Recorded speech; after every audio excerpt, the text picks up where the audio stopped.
Kaixo, jarratzen dugu gure ikastaroan, Guiriz Quiziz. Bideo honetan ikasiko dugu zen motako galderak dauden, batez ere sentatuko gara aztertzen erantzun laborreko galderak. Aztertzeko galderak, egindako galdera batzuk, joango gara STEM kolekzionera, Guirizekoa da, eta leku honetan galdera asko daude eginda, Guiriz Quiziz erabiltzen, beste batzuek eginda. Joateko STEM kolekzionera joan gaitezke Guirizen web gunera, eta hortik topatu esteka edo zuzenean Googleen edo bilatzaile batean idatziko gu STEM kolekzion eta ailegatuko gara leku honetara. Zen motako galderak aztertuko ditugu? Guiriz Quiziz erabiliko dugunez, galderak izango dira matematika eta zientziak Guiriz motakoak, horretarako gure plataforman izan behar dugu dagokion plugina instalatuta, agertu behar da ikono hau eta desplegatuta gero agertzen zaizkigun mota guztiak. Gure plataforman euskeraz erabiltzen badugu hainbat gauza itzulita ez daude eta euskaraz agertzen ez bada, ingelesez agertuko da. Gure kasuan, aztertuko gu orain esan dudana erantzun laborrekoa, eta horretarako jango naiz orain STEM kolekzionera. Banago STEM kolekzion webgunean, eta galdera bat aztertzeko erantzun laborrekoa aukeratuko dut Guiriz Mathek egindakoak, ejemplos del manual de usuario, eta hemen aukeratuko dut lehenengoa. Un ejemplo sencillo, determinante de una matriz. Lehenago ikusiko dugu zertan datzan galdera hau. Horretarako hemen daukago ikono hori, luparena emango dut.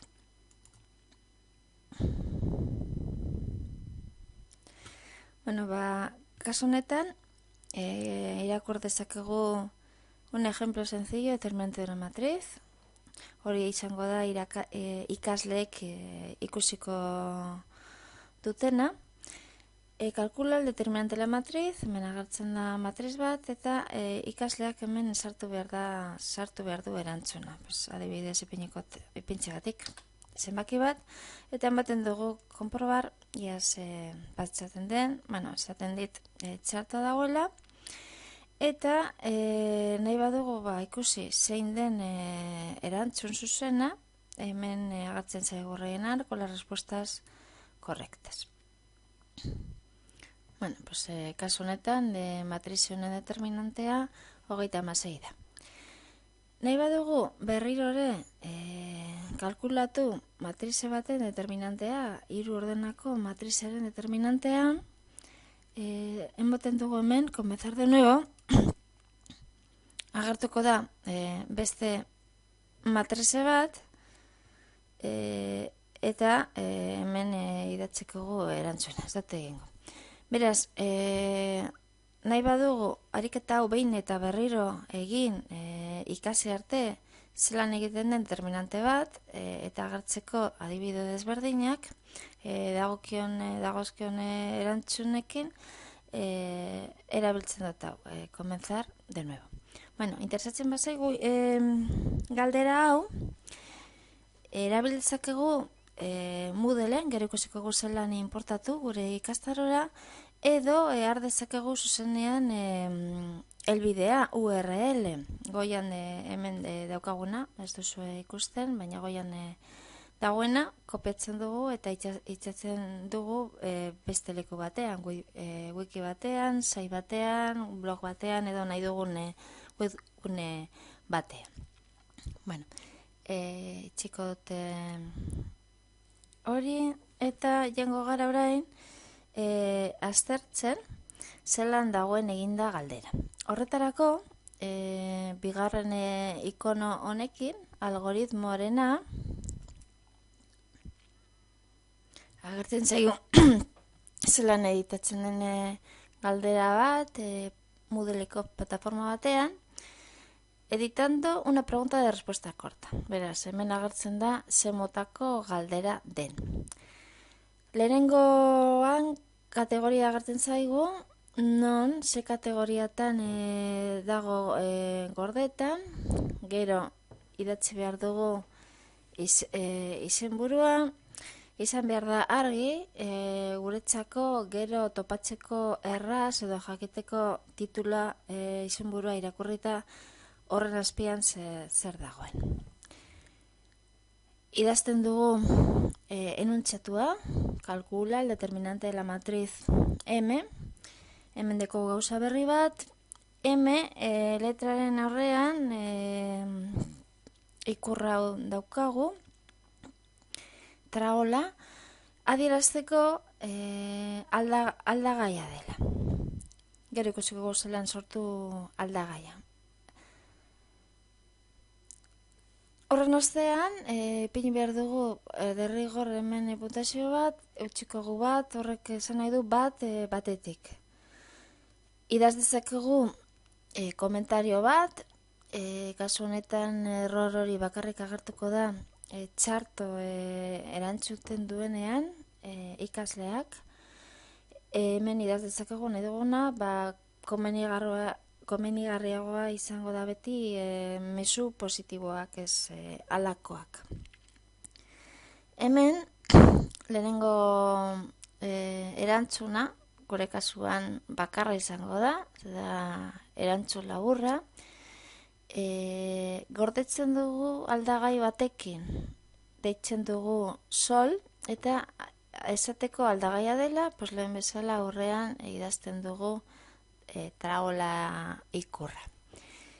Hemen erabili dugu guiriz quizzes, ikusten da hemen esaten dela tiene algoritmo, eta hemen ikusten dugu ikur hori. Sartuko gara hemen, sakatuko botoi hau, eta batetik lehenengo pestainan agertzen zaigu zein den soluzioa, aldagai batekin adierazita. Gero, validazion pestainan esan behar dugu ze onartzen dugu zuzena izateko.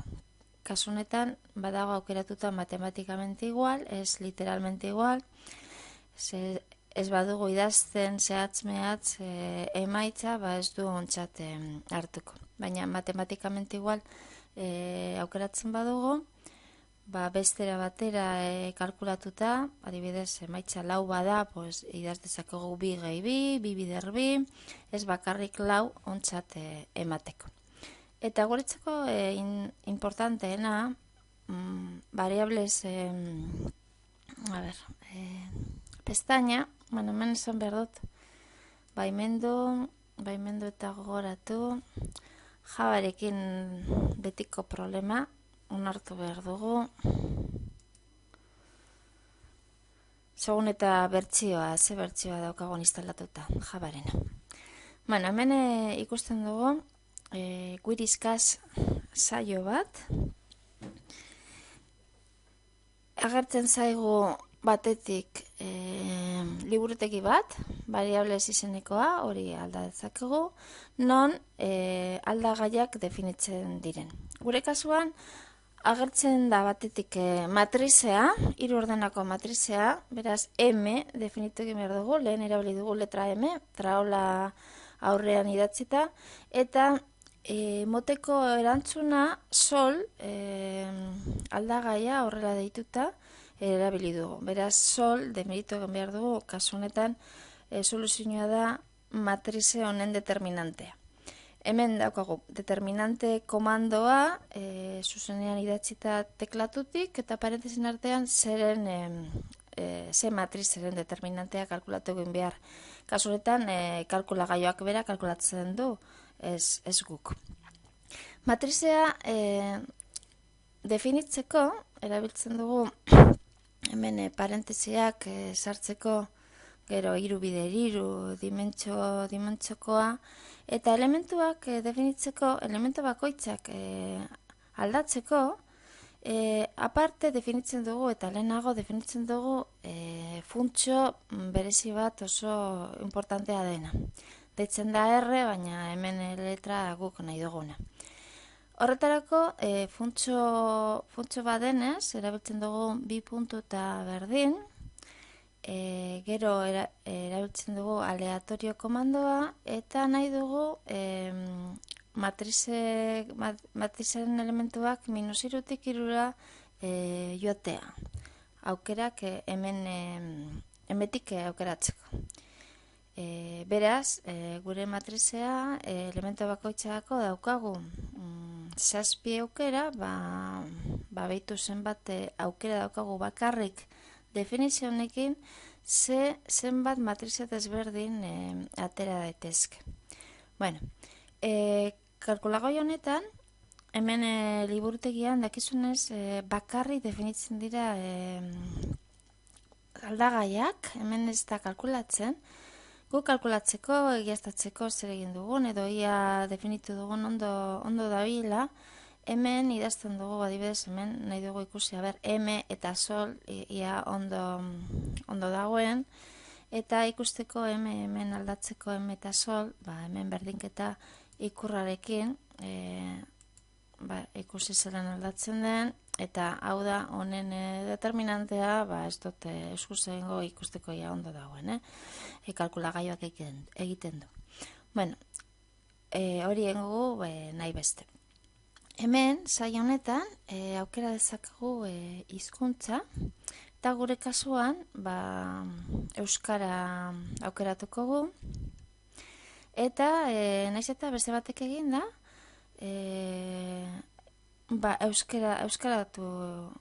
euskarara pasa dezakegu, bakarrik aukera honik.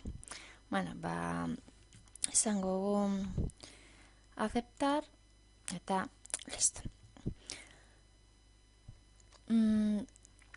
Erantzun laburreko galdera, aztertzen ari gara, beraz ja aztertugu zelan eman dugu soluzioa, hori batetik eta bestetik hemen zelan definitu dugun matrizea, aldagaia aldatzeko, aldagaia izateko, eta gero, hemen zaten dugu euneko asmatzen badugu, eta importantea da, hori esan behar dugu, txarto egiten bada zenbat kenduko dugu. Komenigarria da zerbait kentzea ez erantzuteko horrela pentsatu barik edo zer egin barik.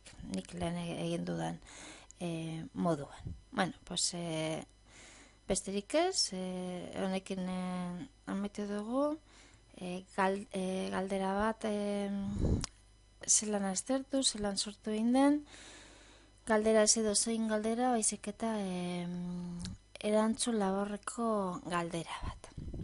Bueno, agor.